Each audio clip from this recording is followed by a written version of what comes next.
ఓం నమః శివాయ. ఓం నమో నారాయణాయ. కర్మ నివారణ నరదృష్టి నివారణ కాళభైరవాయ నమః. ఓం మహాదేవ్యై చ విద్మహే విష్ణుపత్నీ చ ధీమహి తన్నో మహాలక్ష్మి ప్రచోదయాత్. హరి ఓం. మా ఛానల్కి స్వాగతం. చూస్తున్న వీక్షకులకు ప్రేక్షకులకు ప్రియ కాళభైరవ భగవద్బంధులకి స్వాగతం పలుకుతూ మమ్మల్ని ఎంతగానో ఆదరిస్తూ ఉండబడినటువంటి ప్రియ సోదర సోదరీమణులు అందరికీ కూడా అందరికన్నా ముందుగా దీపావళి పండగ మహాలక్ష్మీదేవి అమ్మవారి యొక్క ఆశీస్సులు. ధనత్రయోదశి, నరక చతుర్థి, దీపావళి పండగ అమ్మవారి యొక్క ఆశీస్సులు కలిగి సంపూర్ణంగా అందరిపైనను ఐశ్వర్యాన్ని, ఆనందాన్ని, ధనాన్ని ఇచ్చేటువంటి మహాలక్ష్మీదేవి అమ్మవారి యొక్క ఆశీస్సులు అందరికీ ప్రసరించాలని, ఎవరైతే ఏ వృత్తులలో ఉన్నారో వారందరికీ విజయాన్ని, ఐశ్వర్యాన్ని, ఆనందాన్ని ప్రసాదించాలని మనం కూడా మనసారా కోరుకుందాం, ఆశీర్వదించమని కోరుకుందాం. 16/10/2025 నుండి 31/10/2025 వరకు పుట్టినటువంటి వారందరికీ కూడా ముందస్తుగా జన్మదిన శుభాకాంక్షలు. గతంలో వివాహం చేసుకున్న వారికి వివాహ వార్షికోత్సవ శుభాకాంక్షలు. ద్వాదశ రాశుల్లో గ్రహ గమనాలు ఒకసారి వీక్షింపచేద్దాం. మిథున రాశిలో దేవగురు బృహస్పతి సంచార స్థితి, సింహరాశిలో కేతు సంచార స్థితి, కన్యరాశిలో శుక్ర సంచార స్థితి, తులారాశిలో త్రిగ్రహ సంచార స్థితి, రవి, కుజుడు మరియు బుధ సంచార స్థితితో బుధాదిత్య రాజయోగంతో తులారాశిలో సంచార స్థితి, కుంభరాశిలో రాహు సంచార స్థితి, మీనరాశిలో శని భగవానుడి యొక్క సంచార స్థితితో ద్వాదశ రాశుల్లో గ్రహ గమనాలు ఈ విధంగా ఉన్నాయి. కన్యరాశి వారు దీపావళి అమావాస్య సందర్భంగా అమ్మవారిని పూజించి ధ్యానించి దానము చేయడం వలన మంచి బుద్ధి, మంచి ఐశ్వర్యం, స్థిరాస్తులు, చరాస్తులు ఎలా సొంతం చేసుకోవాలో ఈ వీడియోలో సవివరంగా సంపూర్ణంగా తెలుసుకుందాం. కన్యరాశిలో ఏ నక్షత్రాలు వస్తాయి అనగా ఉత్తరా నక్షత్రంలోని 2, 3, 4 పాదాలు, హస్తా నక్షత్రంలో 4 పాదాలు, చిత్తా నక్షత్రం 1, 2 పాదములు కలిపితే కన్యరాశి. రాశాధిపతి బుధ భగవానుడు.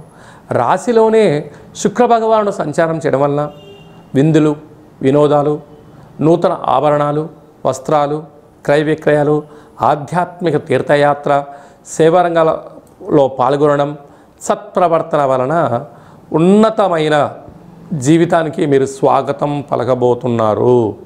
2వ స్థానంలో ఆత్మకారకుడు రవి, బుద్ధికారకుడు బుధుడు సంచారం చేయడం వలన బుధాదిత్య రాజయోగ కారణం వలన ఉన్నత విద్య, వ్యాపారము, ప్రభుత్వ ఉద్యోగ ఆకర్షణ, పెట్టుబడులు అనంతము మీ సొంతం కాబోతున్నాయి. అక్కడి కుజుడు కూడా ఉండడం వలన కుజదోష ప్రభావం కారణం వలన తన కోపమే తన శత్రువు, తన శాంతమే తనకు రక్ష అన్నట్టుగా కోపం పనికిరాదు. అప్పులు ఇవ్వద్దు, అప్పులు తెచ్చుకోవద్దు. ఉండబడినటువంటి వాటితో సర్దుకపోగలిగినట్లయితే మీకన్నా అదృష్టవంతులు ఎవరు లేరు అని చెప్పి కూడా గమనించగలగాలి.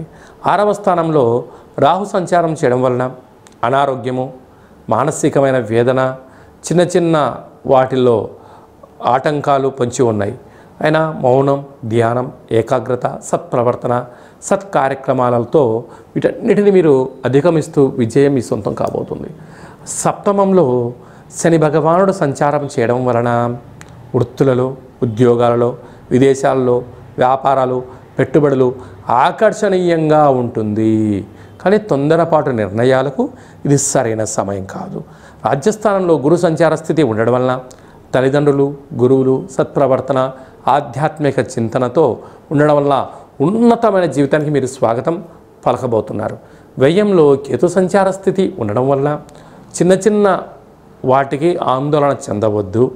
ఇలాంటి కాల సమయంలో మహాలక్ష్మీదేవి అమ్మవారిని పెసరపప్పుతో కూడుకున్న నైవేద్యాన్ని ఏర్పాటు చేయడము, అలాగనే నీలం రంగు కలిగినటువంటి వస్త్రాన్ని అలంకారము చేయడము, అలాగనే ఎరుపు లేక బంగారు వర్ణం కలిగినటువంటి పుష్పాలతో అర్చన చేయడము, అలాగా పసుపు కుంకుమలను రెండింటిని కలిపి అర్చన చేయడము, ఇంటి ముందర ఓంకారాన్ని స్వస్తికను రాసుకొని ఆ యొక్క పసుపు రంగు కలిగినటువంటి బూడిద గుమ్మడికాయలో దీపాన్ని, మహాలక్ష్మీదేవి యొక్క అఖండ దీపాన్ని, కుబేర దీపాన్ని పెట్టగలిగినట్లయితే ఈ యొక్క కన్యరాశి వారికి ఎనలేనటువంటి బుద్ధి, సత్ప్రవర్తన, ధనం మీ సొంతం కాబోతుందని చెప్పి గమనించాలి. మనము ఈ ధనత్రయోదశి, నరక చతుర్థి, మహాలక్ష్మీదేవి అమ్మవారి యొక్క ఆశీస్సులను అమితంగా పొందగలగాలి అన్నట్లయితే ఈ సంవత్సరము ఆదివారము, సోమవారము, మంగళవారం రోజున మనకు ఇలాంటి కార్యక్రమాలు జరుగుతూ ఉన్నాయి.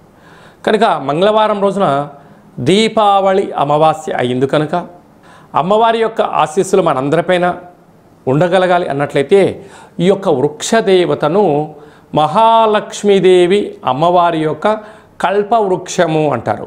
ఈ యొక్క కల్పవృక్ష దేవతను ఇంట్లో మనం ఉంచుకున్నట్లయితే జ్యేష్ఠాదేవి ఇంట్లో నుంచి బయటికి వెళ్ళిపోవడం, బయట ఉండబడినటువంటి మహాలక్ష్మీదేవి గళ్ళు గళ్ళుమంటూ ఇంటికి రావడం, సకల ఐశ్వర్యాన్ని ప్రసాదించేటువంటి కల్పవృక్ష మహాలక్ష్మి స్వరూపంగా భావించడం జరుగుతుంది.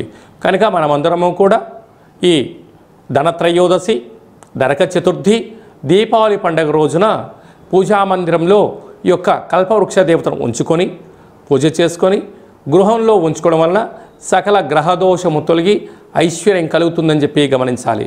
ఈ వరాలిచ్చేటువంటి వరలక్ష్మి అమ్మవారి యొక్క స్వరూపమైనటువంటి కల్పవృక్ష దేవతను ఇంట్లో ఉంచుకుందాం, ఐశ్వర్యానికి స్వాగతం పలుకుదాం.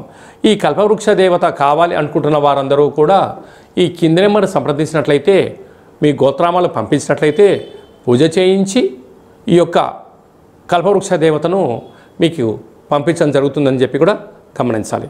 ఆసక్తి గలవారు ఈ కింది నెంబర్ను సంప్రదించగలరు. అలాగే మీ వ్యక్తిగత జాతకం తెలుసుకోవాలనుకుంటున్నారా? మీ పేరు, డేటు, నెల, సంవత్సరం, పుట్టిన సమయాన్ని వ్రాసి మీరు పంపించగలిగినట్లయితే 100 సంవత్సరాల జాతకాన్ని సవివరంగా సంపూర్ణంగా వ్రాసి పంపించి మీరు పుట్టినప్పుడు గ్రహ గమనాలు ఎలా ఉన్నాయి, ప్రస్తుతం ఎలా ఉంటున్నాయి, భవిష్యత్తులో ఎలా ఉండబోతున్నాయో సవివరంగా సంపూర్ణంగా తెలియజేయడం జరుగుతుంది.